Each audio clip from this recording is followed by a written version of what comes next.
Soyez les bienvenus dans ce dernier Trends et marchés de la semaine. On commence avec un petit coup d'œil sur les bourses européennes qui ont repris des couleurs pour finir la semaine, soutenues par des indicateurs d'activité préliminaires pour le mois d'août meilleurs que prévu dans la zone euro. Sur Euronext Bruxelles, les valeurs industrielles étaient en vue ce vendredi à l'image d'Aperam. Or, indice Agfa-Gevaert s'est illustré alors que le groupe doit publier ses chiffres semestriels la semaine prochaine. Du côté des baisses, Elia est la seule valeur du Belvin à avoir fini dans le rouge ce vendredi. Et Aventium a subi une troisième chute consécutive depuis la publication de ses chiffres semestriels et l'annonce d'une augmentation de capital. Et pour poursuivre sur l'actualité boursière, Philippe Evrard est à mes côtés. Bonsoir Philippe. Bonsoir. Alors on en a beaucoup parlé cette semaine, la remontée des taux obligataires à des niveaux historiques. Et pourtant, ce que vous nous dites, c'est que cette semaine aussi, pas mal d'investissements verts ont été effectués. Lesquels, par exemple ?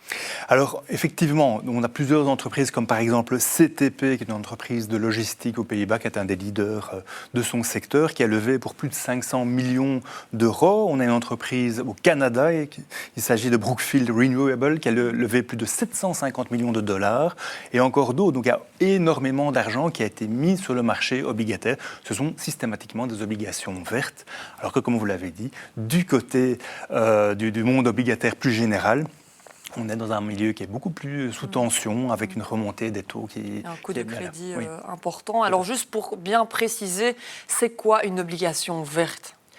En fait, c'est une obligation comme une autre, c'est-à-dire qu'il y a une durée de vie avec une échéance et qui, chaque année, généralement, détache un coupon. Ici, la grosse différence, c'est que l'usage des fonds va avoir une portée environnementale, que ce soit des bâtiments économes en énergie, que ce soit l'énergie propre, etc. En fait, donc, ça fonctionne comme une obligation et le prix de ces obligations est lui-même fixé en fait, par le marché. Et comment cette hausse des taux obligataires affecte ces obligations vertes, justement ? Alors, en fait, ce qu'on vit pour l'instant sur le marché, c'est plus une hausse du monde obligataire des États. Donc, il y a des pressions sur les États-Unis, sur l'Allemagne, sur le Japon. Et on voit que c'est plus la durée longue qui augmente. On a par exemple au niveau des États-Unis donc le taux à 10 ans qui était à 4,4% au printemps, qui est passé à 4,7%, mais ça entraîne dans son sillage une relevée de l'ensemble des taux, également pour ces entreprises, pour ces obligations vertes. Et justement, comment ça marche ? Est-ce qu'on considère que le taux est supérieur quand il s'agit d'emprunt de prêt à une entreprise qu'à un État ? Alors non, normalement, ça doit rester plus ou moins dans le même range. Et on a remarqué, par exemple, c'est en Inde, que les obligations vertes ont un véritable engouement qui est là et que sur la semaine, on a même vu en fait, des taux qui étaient même inférieurs aux taux plus ou moins directeurs. Donc il y a un réel engouement qui est là. Et quel est l'impact pour tout un chacun dans ce contexte de relever des taux obligataires ? Alors, en fait, cet impact pourrait peser sur des projets environnementaux donc, qui sont financés via ces obligations vertes, qui sont peut-être un peu moins matures ou un peu plus fragiles et qui devraient plutôt bénéficier de taux bas, ce qui n'est pas le cas pour l'instant.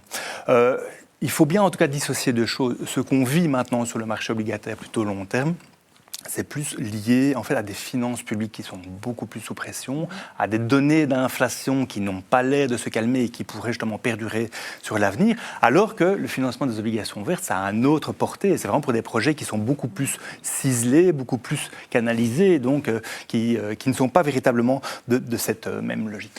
Et donc la dynamique reste bonne malgré le contexte pour ces obligations vertes, mais comment est-ce qu'on peut apercevoir l'avenir ? Est-ce qu'elle risque de maintenir cette bonne performance ?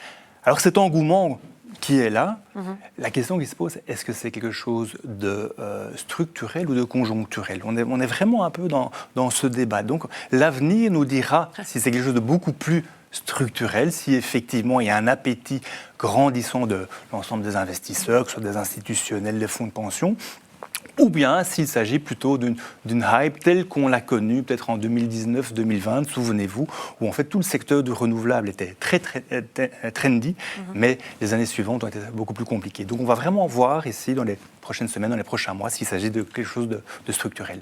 Eh bien, on y restera très concentré. Merci beaucoup Philippe Evrard pour votre analyse sur ces dynamiques autour des obligations vertes. À très bientôt dans ce studio. Merci à vous. Et voilà qui clôture ce Trends des marchés. Merci à vous de nous suivre et je vous souhaite à tous et toutes un excellent week-end. À la semaine prochaine.